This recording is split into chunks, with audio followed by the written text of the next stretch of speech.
Le participe présent est un temps simple du mode participe.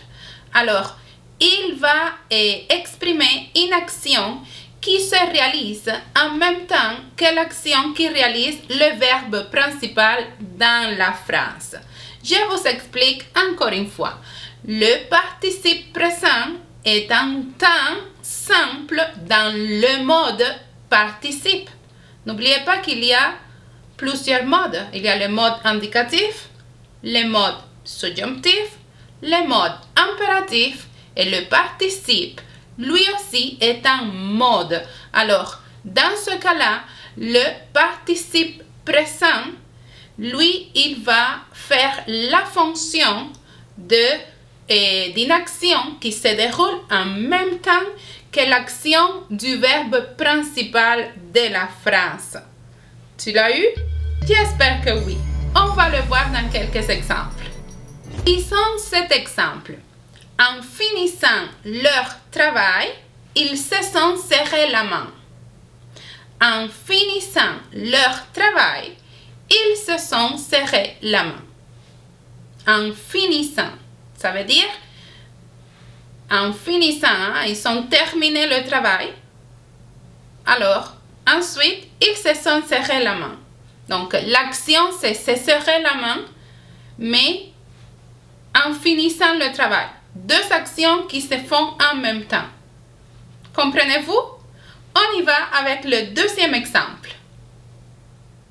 Vous êtes entrés dans la classe en souriant à tous. Vous êtes entrés dans la classe en souriant à tous. Vous êtes entrés dans la classe en souriant à tous. Ici, on a le verbe entrer. Alors, ça, c'est l'action principale. Vous êtes entrés dans la classe. Ça, c'est l'action principale, le verbe principal. En faisant une autre action, en souriant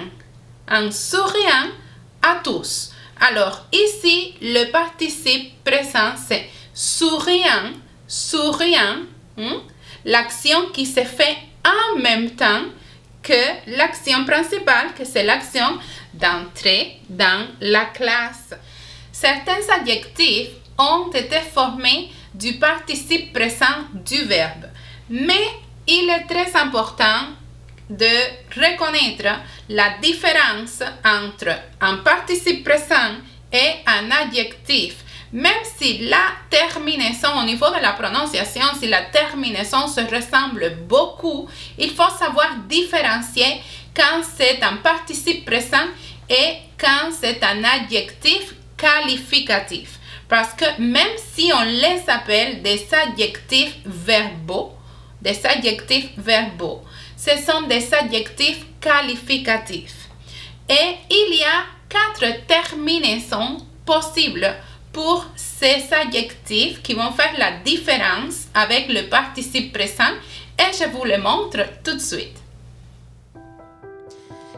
4 terminaisons d'adjectifs sont différentes de la terminaison du participe présent. En voici quelques exemples pour chacune des terminaisons. Pour les verbes participe présent, nous avons les terminaisons ant, quand, géant, gain. Pour les adjectifs, on a les mêmes terminaisons, mais si vous observez bien, elles s'écrivent différemment.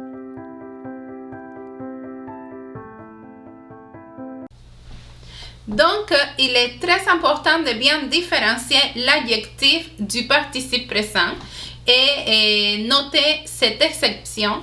Alors, le mot exigeant, c'est le seul mot qui ne change pas la terminaison quand c'est un adjectif. Ça veut dire que participe présent et adjectif s'écrivent exactement pareil. Le mot exigeant. Alors, il peut aussi être variable quand il va avoir la fonction d'adjectif qualificatif. Alors, quand c'est un adjectif qualificatif, évidemment, il devient variable. Ça veut dire qu'il doit s'accorder avec le sujet. Si le sujet est féminin, alors on va dire exigeante. Et si le sujet il est pluriel, on va ajouter la lettre S. Et voilà mes chers étudiants, mes chers amis, j'espère que vous avez bien appris cette nouvelle notion du participe présent en français et de la différence entre le participe présent et l'adjectif qualificatif. C'est ça qui est très important à retenir aujourd'hui. Alors, l'exercice que je vous laisse, c'est d'écrire une phrase avec le participe présent et une phrase avec l'adjectif qualificatif qui est en même temps l'adjectif verbal qui ressemble le participe présent. Est-ce que vous comprenez? Oui? Non? Alors, si vous avez des questions, n'hésitez pas à me contacter et surtout, abonnez-vous à la chaîne, activez la cloche pour recevoir chaque semaine mes vidéos en français. Je suis Mayelin Academia et je suis là pour t'aider. On va se voir dans une prochaine vidéo. Bientôt! À la prochaine!